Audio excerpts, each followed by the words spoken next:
Hello, Moratorium Now listeners. I am Jackson. Today, this is the first video we're doing, and it's an interview of Abayomi Azikiwe.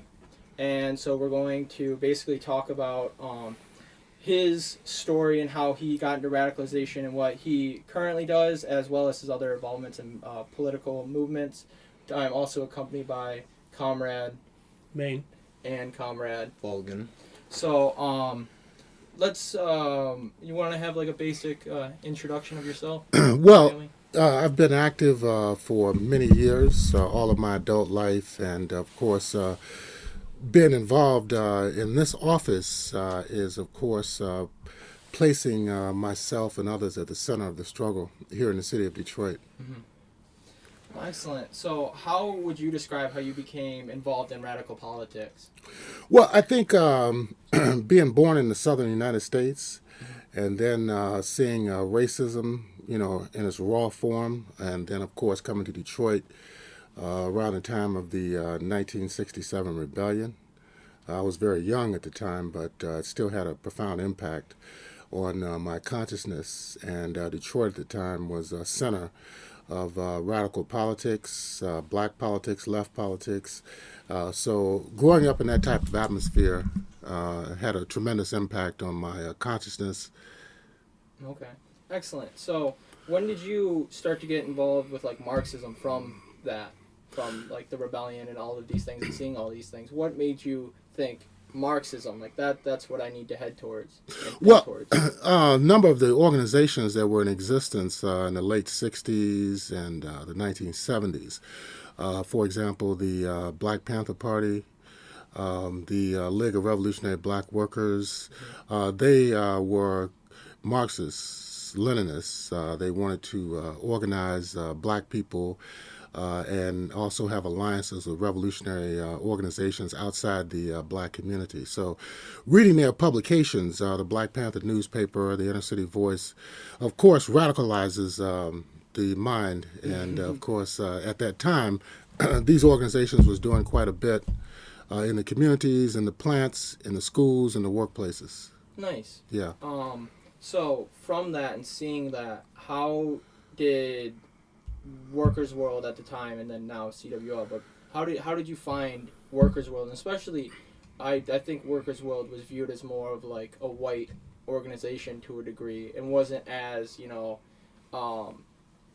African American or black as like the Panthers or other things going on in the 60s. So what really drove you to joining Workers World and getting involved in Workers World at the time? Well, I met the people who were activists here in the city when I was in university, and they were working on issues against racism and supported liberation movements in Africa. And this is how I first met them. And then we started working in alliances and supported the ANC, the African National Congress of South Africa, Southwest Africa People's Organization. So that's how I got introduced to the people here in the city of Detroit. Detroit is a majority African American city, has been for decades. And of course, in order for the activists to survive in this city, they have to have some orientation towards the African American community. So this is how I met the people who are in the Communist Workers League now. Nice. Yeah. And with that, how would you describe your like modern ideology? Like how do you think you've grown ideologically, and how would you describe your development and what you would currently describe yourself as?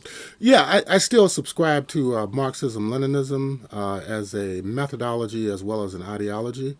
I think that it has contributed tremendously, to transformation of the world. If we look at last year, the 70th anniversary of the Chinese Revolution, it has gotten stronger decade by decade. We can look at the liberation movements in Africa and Asia and Latin America. A lot of those were informed by Marxist-Leninist thought. Just last week was the 90th anniversary of the founding of the Indo-Chinese Communist Party by Ho Chi Minh. And Ho Chi Minh, when he was in the United States, had observed, and some people say worked with Marcus Garvey, who was the founder of the Universal Negro Improvement Association, which was one of the larger African organizations during the 1920s in the United States, and they also had chapters in the Caribbean and even in Africa.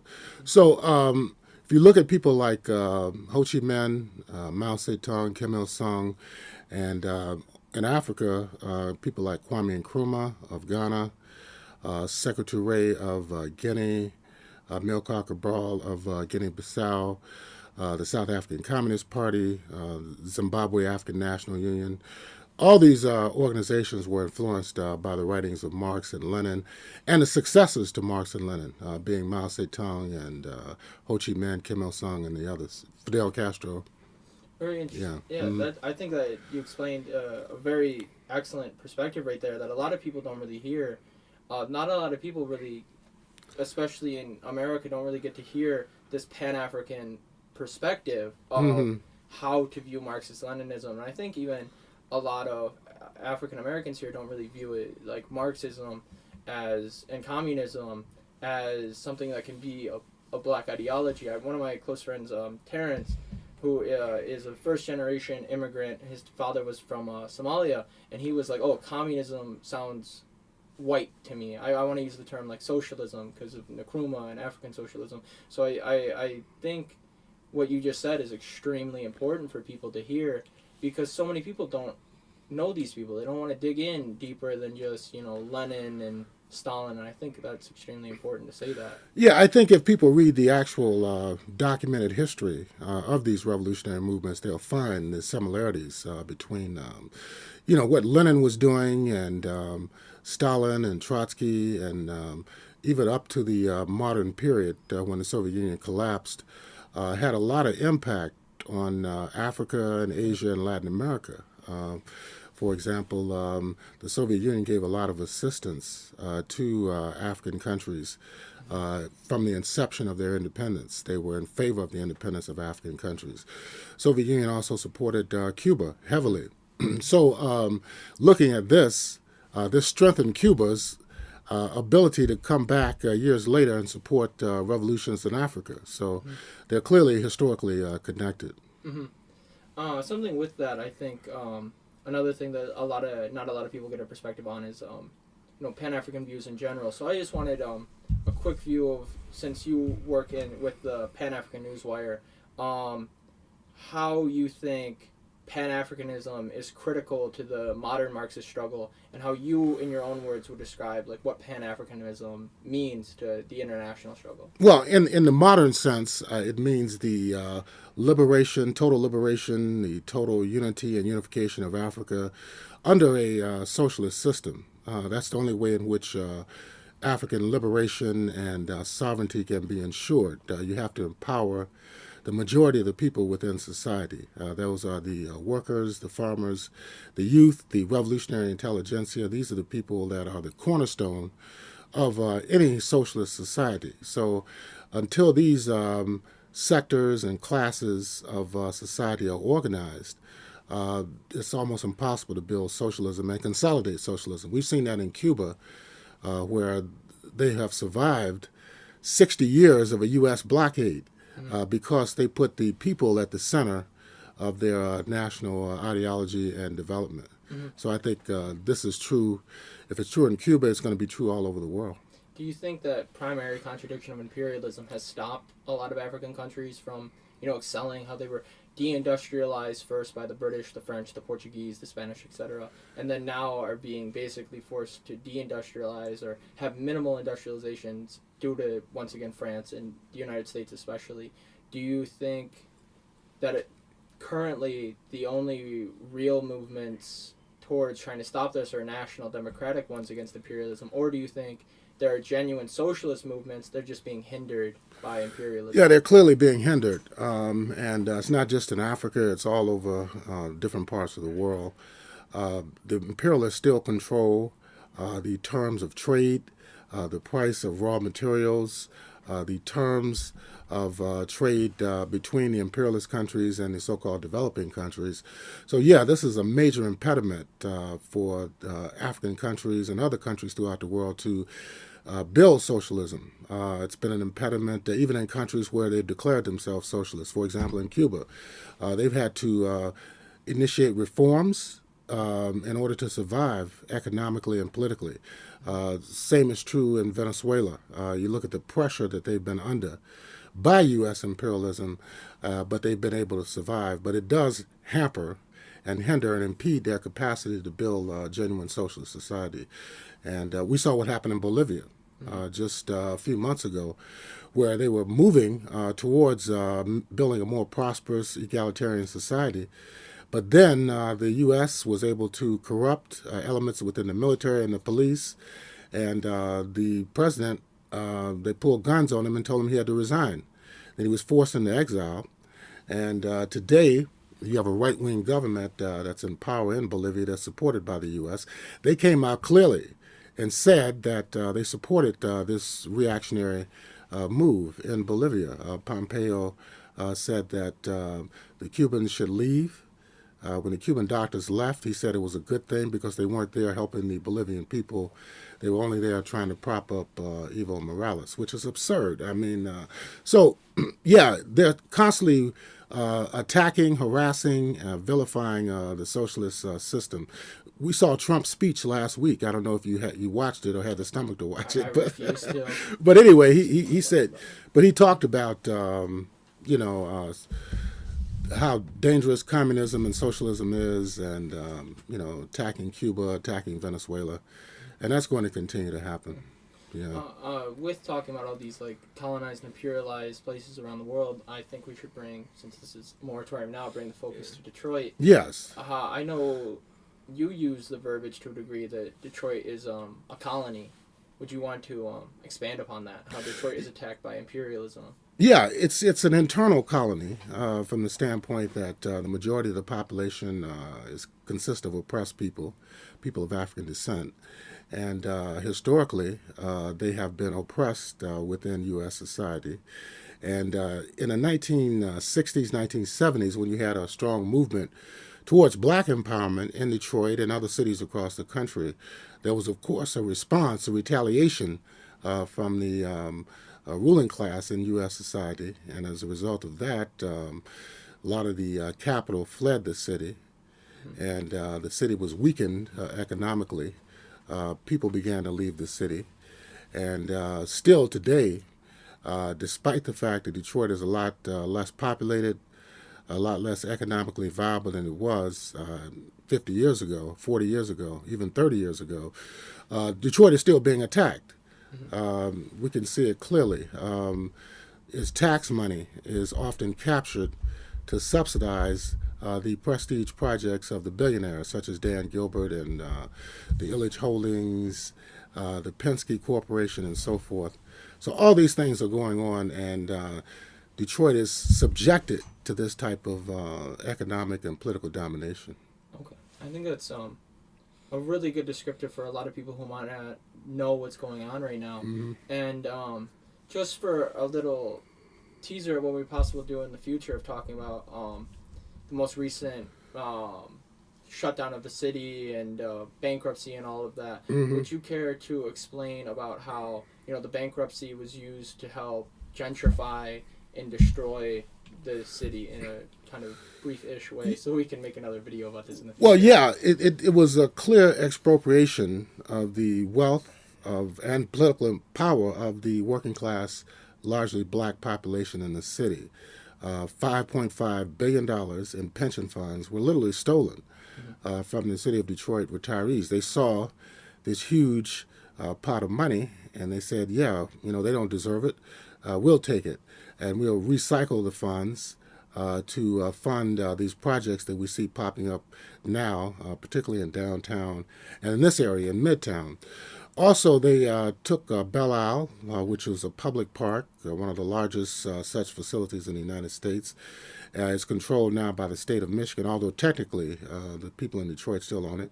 Detroit Institute of Arts was put under the administration of a trust. Entirely sold off.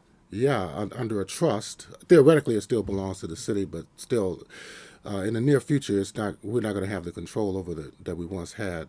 The Detroit Public Works, Detroit Public Lighting, all these institutions. Cobo Hall, the former Cobo Hall, which is now TCF, was also tampered with There was the Little Caesars Arena project, which took hundreds of millions of dollars of poor working people in the city of Detroit to subsidize that facility. They claimed they were going to build up the entire area that used to be known as Cass Corridor, and we've seen that it has not happened. They built the arena. They built a new business school for Wayne State, named after Mike Ilitch. But all around there, it's just vacant lots. They said they were going to build new housing facilities, small businesses, whatever, hotels, bars, clubs, where people could just come and have fun. But it hasn't happened. So here again, the people have been lied to. Their funds have been taken. They've been exploited. And, it's time that people rise up and organize to put a stop to this, to reverse what has actually happened. Like, for example, there's been a lot of discussion about $600 million of overassessments of property taxes in Detroit. But what needs to be calculated is the amount of tax captures and subsidies that have been given to the ruling class in this area. So people should be given their money back by taking those monies back from the so-called 1%. And just real quick, one more question I had was, since Moratorium Now is an open anti-capitalist organization, how do you think we should also view just putting our hopes in the Democrats every year? Like how a lot of people that come in here put their hopes in the Democratic Party and seem to be failed every single time, like what just happened with Whitmer, how she says, we don't have a right to literacy. How would you give an explanation to these people that electoralism may just be a tool in the toolbox, but shouldn't be something we have wholehearted faith in? Well, it's going to be a long process, obviously. Some people, and I think the majority of people right now, don't see revolution as being imminent, that there's no solution within the existing system. So therefore, perhaps, if we vote in certain politicians, that things will improve. That may be true on a limited level, but overall, they have not improved. We've seen Barack Obama's presidency for 2 terms. The conditions of African Americans did not improve substantially. We have a Democratic governor now here in the state of Michigan, Gretchen Whitmer. And she, one of the first acts that she attempted to carry out was the closure of Benton Harbor High School, which is a majority black city and oppressed city that's been stripped in the same economic and political fashion as the city of Detroit. So now a lot of people are very skeptical about Whitmer. But they have not reached the point where they say we need our own party to speak in our own name as oppressed people, as working class people, and that's what's really needed. Yeah. So you were around in the '60s and everything. Well, I was growing up. Yeah. Well, no, you were around, yeah. And you saw like the growth of the latter half of the 20th century. Yeah, right. And austerity and everything like that. So, judging by everything that's happened here and around the country in general over these last 30, 40 years, and would you say that the youth, the new generations that are inheriting this new, these new crises and everything like that, would you say that that in the coming decades they'd become more radicalized because of this? There's more opportunity to radicalize than there was before? Yeah, I think so, because the telecommunications industry has expanded tremendously, and people now can set up their own channels over social media. Like what we're doing here. Yeah, so people can talk to each other across the world. And that's very, very important. But we've seen these periodic economic crises. Even in the 1970s, when I was a university student, that's when Detroit really started having serious economic problems, closing of plants, downsizing, even the blight, in the community started then, because if people didn't have jobs, they had to leave, and as a result of that, there was no other economic means for them to survive.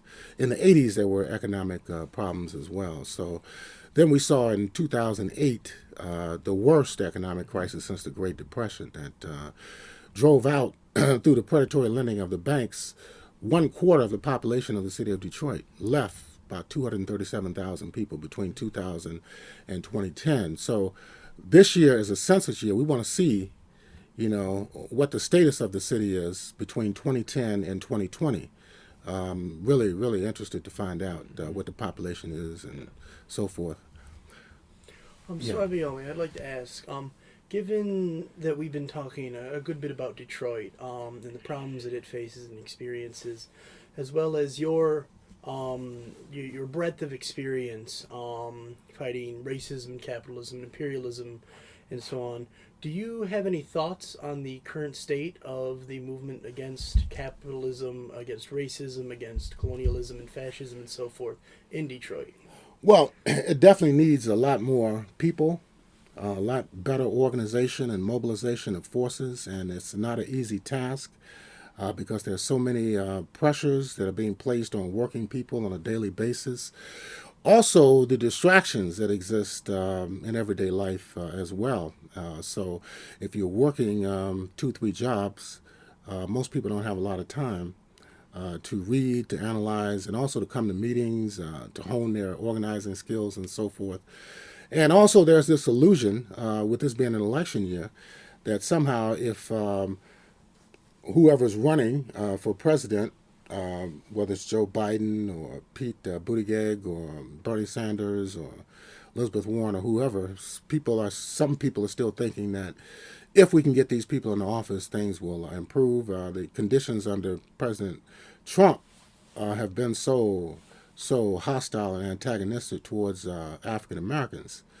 A lot of people feel that anybody but Trump would be good, but I'm not sure that's going to be enough to have him voted out of office later on this year, because the Democrats themselves have not presented the type of program I think that can galvanize and mobilize people, even on an electoral level. So, yeah, there's definitely a need for more radical politics, revolutionary politics, and but it's not going to be an easy task.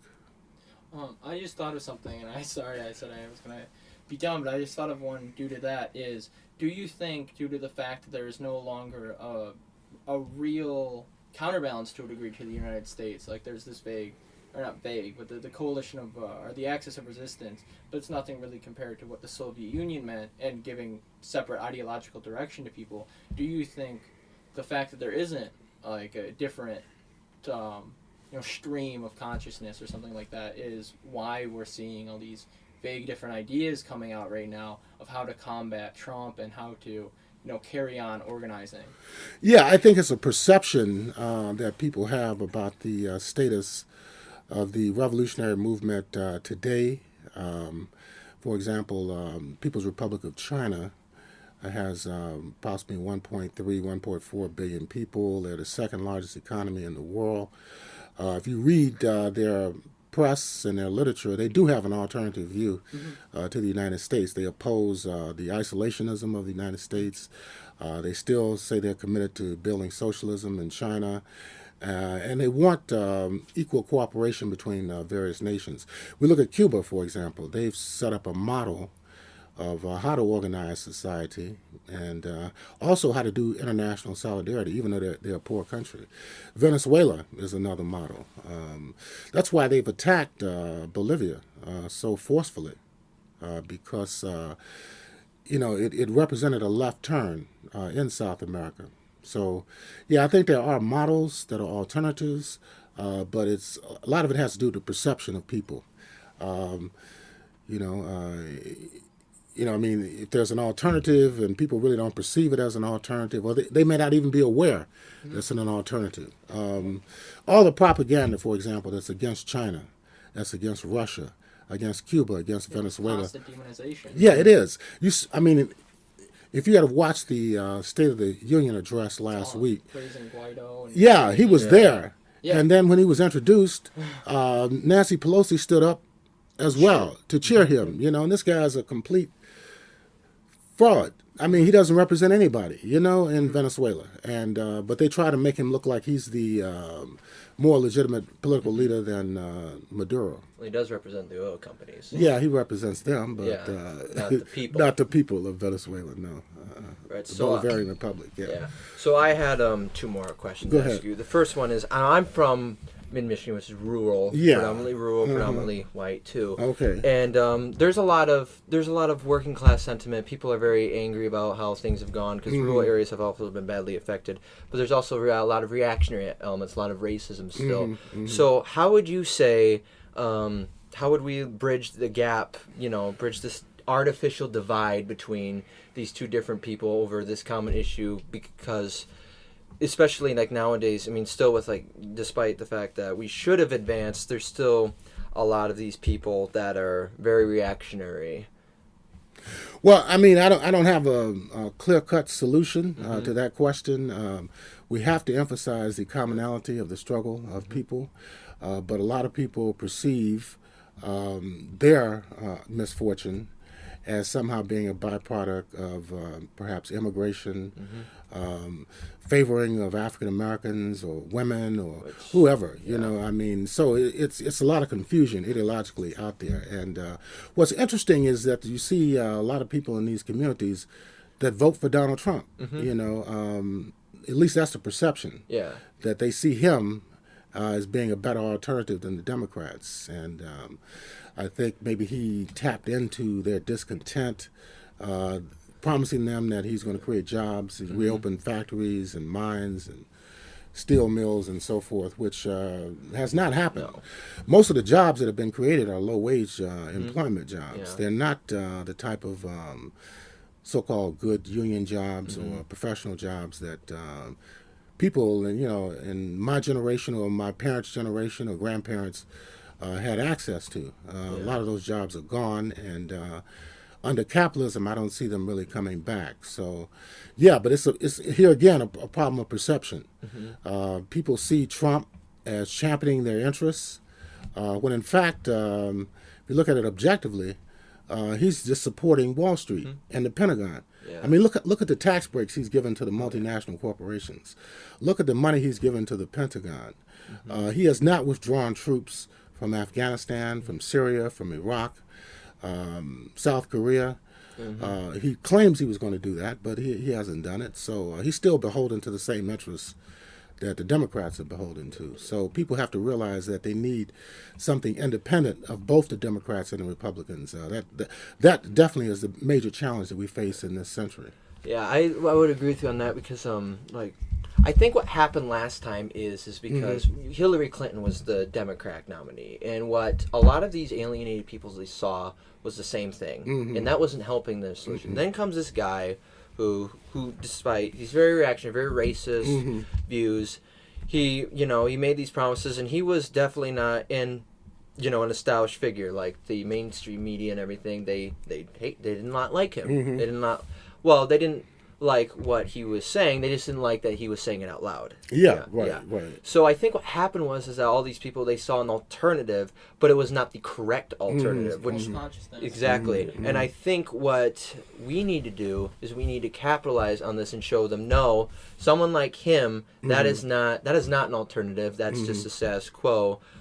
We actually have an alternative, a real one that has been proven many times to actually help people, like in Cuba and whatnot, and that we need to, show them that. Yeah, I mean, even the former Soviet Union and Eastern Europe, they lifted millions and millions of people out of poverty and were able to develop their technology, started the space program. A lot of scientific advancements came under socialism. So, yeah, but you'll never know that by watching the mainstream media or studying in the average educational institution in this country. Even in the universities, it's very anti-communist. Yeah. The direction of most of the instruction. My university where I went, even like the most radical professors you would see, there was a couple of Marxist professors there, but a lot of them were just like basic liberals. One guy described himself as like a former wobbly who then became a citizen of planet Earth and would follow like basic imperialist State Departments, and if you challenged him at all, he would go, to quote Phil Ox, he was 5 steps to the left in good times, 4 steps to the right when it affects him personally. Right. Yeah, and they could be worried about their jobs too, who knows. Yeah.